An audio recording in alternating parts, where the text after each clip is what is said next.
Hello, my name is Melissa Popeil. I'm the coordinator of HIV and Episodic Disabilities Initiatives with the Canadian Working Group on HIV and Rehabilitation.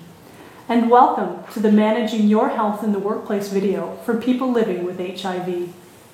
Hi, I'm Marianne Stoddard. I'm a job developer with Employment Action, which is part of the AIDS Committee of Toronto.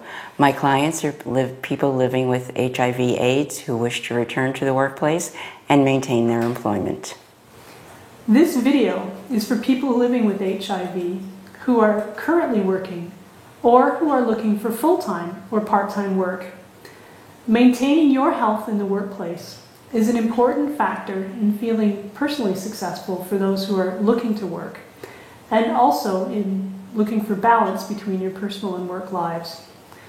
During the video, you will gain a better understanding of the following 4 things. First, getting to know yourself better and your employment interests. Second, preparing for illness and wellness fluctuations as they may come up in the workplace. Third, more effectively managing medications at work. Fourth, maintaining a better work-life balance. During the video, suggestions will be made and shared to assist you with your personal situation and needs. Know that each and every situation is different, so please use those suggestions that are most relevant to your personal situation. At certain points in the video, you will also find internet links and other relevant resources that can help you with your employment journey. Employment is so much more than just having a job. We hope that you will find this video helpful in working towards your career and employment goals. Know that your HIV status is a part of your life and may or may not impact on your work. There are information and resource supports available to help you along your employment journey. We'll begin now by focusing on getting to know you better. Maintaining good health in the workplace is important for everyone. Information on good practices, understanding how your work affects your health, and then acting on these good practices are an important part of helping yourself be well at work. To begin, here are 3 tips. First, consider, what are you looking for from a job? Are there things like health benefits, social opportunities, or career advancement that are important to you? If you were to make a list, what would be the highest priorities on this list? If you're not currently working, give some consideration as to what you really want out of any given job. If you are currently working, are you satisfied with your job? Learning about what you're looking for from a job may change over time, and there may be some trial and error involved in coming to know what it is that you're looking for from a position, but this is okay. Coming to understand what you're looking for in the long term will reduce disappointments over time. Next, get to know yourself and your personality better. There are community organizations that can provide personality tests and employment inventories to help you better understand what you're looking for from a job. Many of these services are available for free. You can connect with an employment counselor near you to find more about what resources may exist in your area. Next, learn about what your triggers are for stress or what makes you feel overwhelmed. Some stress can be a motivator for all of us, and we actually all need some stress in our lives. But each of us has a point where stress becomes overwhelming for us and actually starts to be a demotivator. Positive stressors for some people will be negative stressors for others. The factors that cause you stress will be different from what someone else experiences. Understanding what your negative stressors are and how you react to those stressors is important. Stressors might include working to a tight deadline or multitasking. If you were to think about it, would these be positive stressors for you or negative? You may find it helpful to make a list of positive and negative stressors in your workplace. Lastly, learn what helps you refocus when you're struggling to stay on task. These might include things like taking a break, or speaking with someone about your challenge that you're experiencing, or going out for a walk. A suggestion, if you're not sure how to get started with this, is just to talk with someone that knows you well, who can give you advice and tips on how you respond to situations, especially those stressful ones. Now, Marianne, in your work with clients, what experiences can you share that may be helpful for those that are watching the video? Thanks, Melissa. You've given some great advice, and you've reminded me of a client of mine who returned to the paid workforce after a very long gap. Not surprisingly, he was very stressed at the return to work, and we were speaking daily on the phone, trying to come up with solutions on how he could manage his stress. One day he mentioned that he used to meditate. I suggested that he start meditating again to see if that helped with the stress of the return to work. It was extremely successful. He called me 2 weeks later and told me he was adjusted well to the job and happy to be there. 2 years have passed and he's still working there and still happy. In the previous segment, I mentioned the stress of starting a new job. This sort of stress will affect anyone's health. Everyone who starts a new job is scared. Even if you leave one job on Friday and start a new one on Monday, it's still going to be a scary experience. We all fear the unknown. The more you know about your workplace and what your employer's expectations of you are, the less stress you will feel. Be as prepared as you can be to adapt to your new situation. Make sure all the supports are in place to make sure you can get to work and work effectively. Work with your medical team. Make sure you have primary care, medical specialists, a nutritionist, counselors, and other social supports such as housing, social work, or child care. Know what the policies are in your company for calling in sick or taking a sick leave. Check the company policies yourself so you will know this. Know who you'll need to phone if you need to call in sick. For more information on government guidelines concerning sick days and sick leave, you can check the website listed at the end of this video. It's the Service Canada Employment Standards website. Understand what private and public insurance options may be available to you, including employment insurance, sick benefits, and provincial drug and health plans. For more information, see the video on income supports and health benefit options in this series.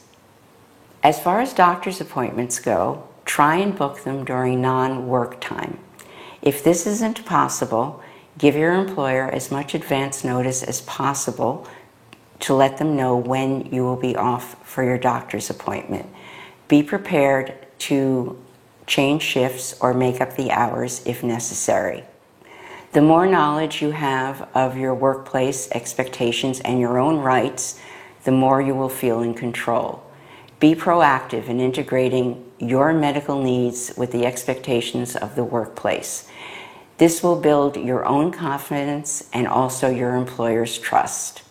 Also, remember that advice is available from knowledgeable professionals should you feel that you need it.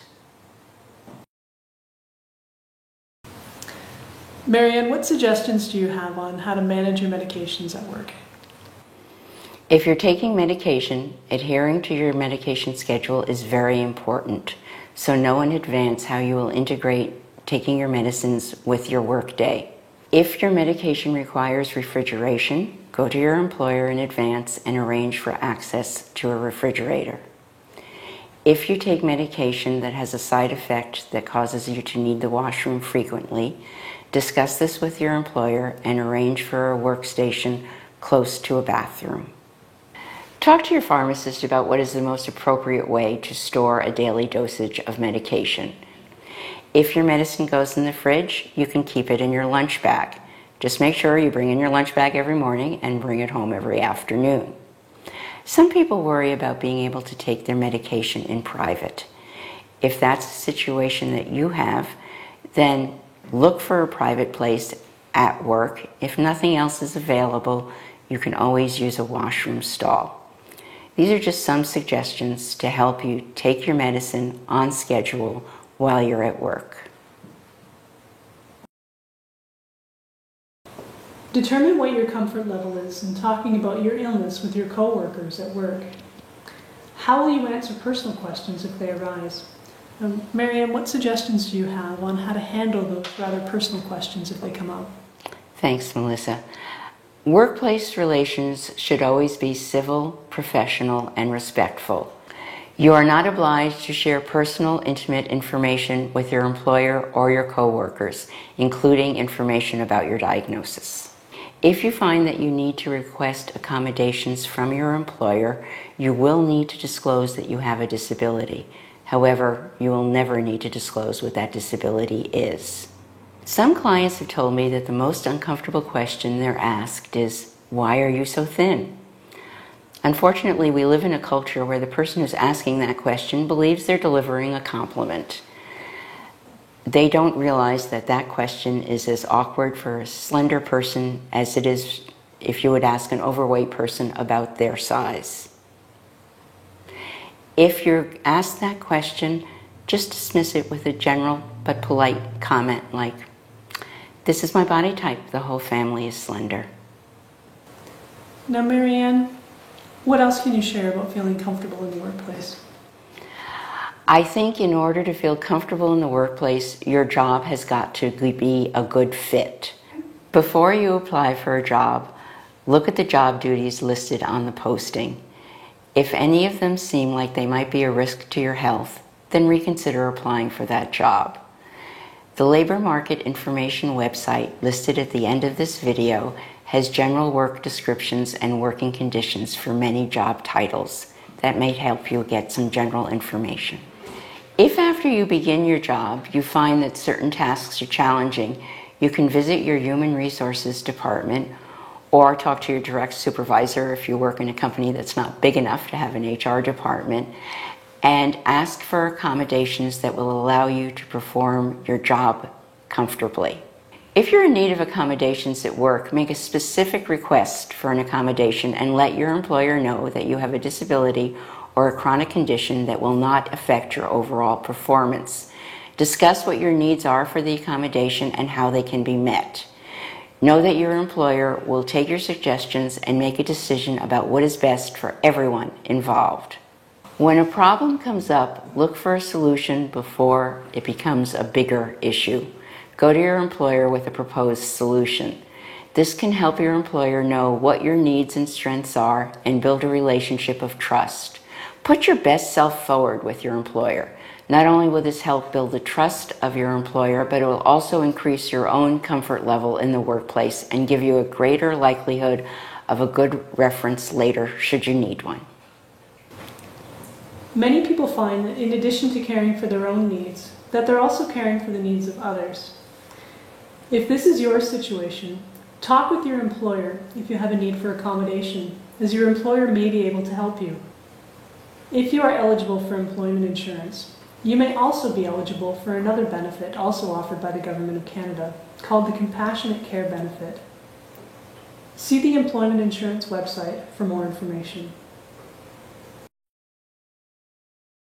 Remember, your health comes first, and you need to take care of yourself. Your wellness will be affected by physical and emotional factors. Even if you have family members who rely on you, you can only be of assistance to them if you look after yourself first. Here are several suggestions that will help you develop a greater work-life balance. Always eat well. You can consult the Canada Food Guide if you like. Always get sufficient sleep. This can include altering your sleep schedule to accommodate your new working hours and even maintaining that schedule during weekends. Develop a social support network to assist you when personal issues arise. Have other activities that you enjoy outside of work. Just as HIV is part of your life, your job is part of your life. It's not all of it. Have other parts in your life that you enjoy. I've known clients who do arts and crafts or have other activities separate from work that they enjoy. One client shopped at garage sales, repaired his finds, and then donated them to the community. There may be other things that help you keep your work-life balance that you know about. If so, please share these ideas with others on the Epicetic Disabilities Employment Network website at www.edencanada.ca. Look for a job where the environment, culture, and behaviors are ones that you're comfortable with. If this is not an option for you now, give some consideration into looking for this type of position when that is an option in the future. Employment involves so much more than just having a job. As we've discussed, there are a number of factors to consider in maintaining your health in the workplace. Please note that the factors discussed here are especially relevant to people living with HIV and have been carefully selected. There may be other factors for you to consider. For more information, please contact an employment counselor near you. Thank you, Marianne, for being here with us today and for sharing your comments with us. For more information on this topic, please see the Employment Action website at www.employmentaction.org or visit the Episodic Disabilities Employment Network website at www.edencanada.ca. Thank you.